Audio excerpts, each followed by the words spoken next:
아침 묵상 하루 한 장 시작하도록 하겠습니다. 먼저 기도하시겠습니다. 참으로 좋으신 하나님 아버지 은혜 고맙고 감사드립니다. 이 아침도 하나님의 말씀 앞으로 나아가는 은혜를 허락해 주셔서 감사드립니다. 오늘도 주님의 그 음성을 듣고자 나왔습니다. 귀한 주님의 자녀들을 백성들을 기억하여 주옵시고 하나님의 사랑이 나의 삶 가운데에 정말 녹여지고 경험되어지는 하루가 될 수 있도록 붙드시고 인도하여 주옵소서. 성령에 함께하여 주실 것을 믿습니다. 의지합니다. 주 예수 그리스도 이름으로 기도드리옵나이다. 아멘. 오늘 함께 하실 말씀은 룻기 4장입니다. 9절, 10절, 14절, 15절 말씀을 보도록 하겠습니다. 보아스가 장로들과 모든 백성에게 이르되 내가 엘레멜렉과 기럯과 말론에게 있던 것을 나오미의 손에서 산 일에 너희가 오늘 증인이 되었고 또 말론의 아내 모압 여인 룻을 사서 나의 아내로 맞이하고 그 죽은 자의 기업을 그의 이름으로 세워 그의 이름이 그의 형제 중과 그곳 성문에서 끊어지지 아니하게 하매 너희가 오늘 증인이 되었느니라 하니. 14절 15절입니다. 여인들이 나오미에게 이르되 찬송할지로다 여호와께서 오늘 내게 기업 물을 자가 없게 하지 아니하셨도다. 이 아이의 이름이 이스라엘 중에 유명하게 되기를 원하노라. 이는 내 생명의 회복자이며 내 노년의 복량자라. 곧 너를 사랑하며 일곱 아들보다 귀한 내 며느리가 낳은 자로다 하니라. 아멘. 4장에서는 보아스가 이제 기업 물을 자의 제도를 행합니다. 이것을 고엘 제도라고 합니다. 우리에게는 익숙하지 않은데 구속자라는 뜻을 가지고 있는데 좀 이해하기 쉽게 얘기해서 다시 사들이는 사람, 저당물을 찾는 사람, 몸값을 주고 빼내어 주는 사람이란 뜻을 그런 의미를 가지고 있습니다. 그러니까 보아스는 죽은 친척의 형제의 계대를 잇게 해줄 뿐만이 아니라 이로 인해서 나오미의 집안 또 룻의 가정의 모든 경제적인 책임을 떠맡아지게 되어지는데 죽은 이의 이름으로 이 기업을 물어 이어가야 됩니다. 그러니까 이것은 보아스에게 여러모로 볼 때 손해죠. 많은 희생이 요구되어집니다. 그러나 보아스는 룻을 아내로 맞아들이기로 결단했고 모든 희생을 감수함으로써 이제 이 구속자의 모형을 잘 드러내고 있다라고 할 수 있겠습니다.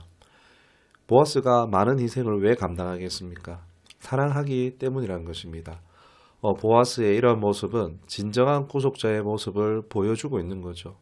오늘이 이 말씀의 모습처럼 기업 물을 자 제도가 가진 영적인 의미가 오늘 우리에게 적용해 본다면 죄에 팔려 노예가 된 상태에 된 우리, 그것이 나죠.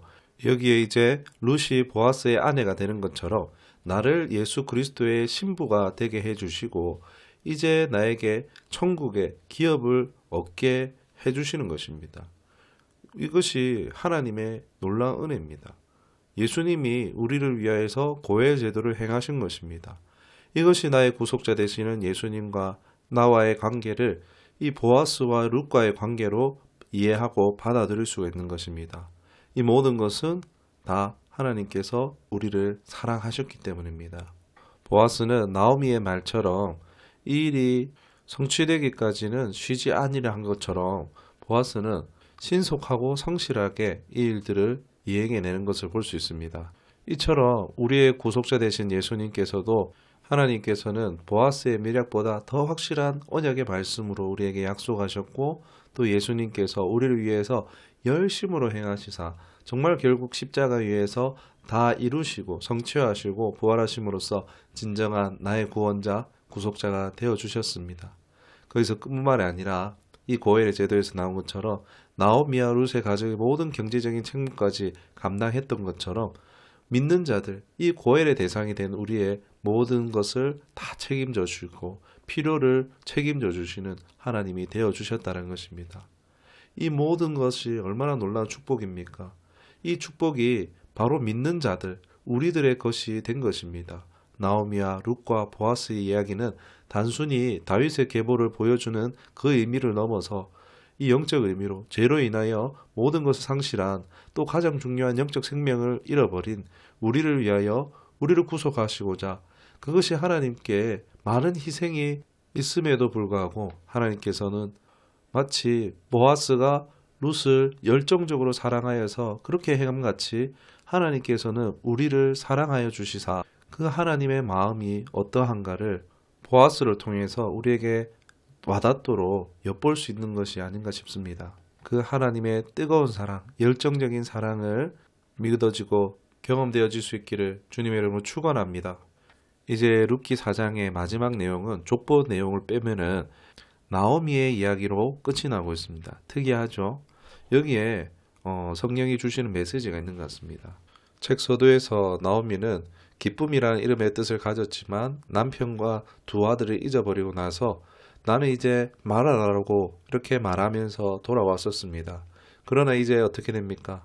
15절에 보면 7 아들보다도 귀한 며느리라고 고백하는 것을 볼 수 있습니다.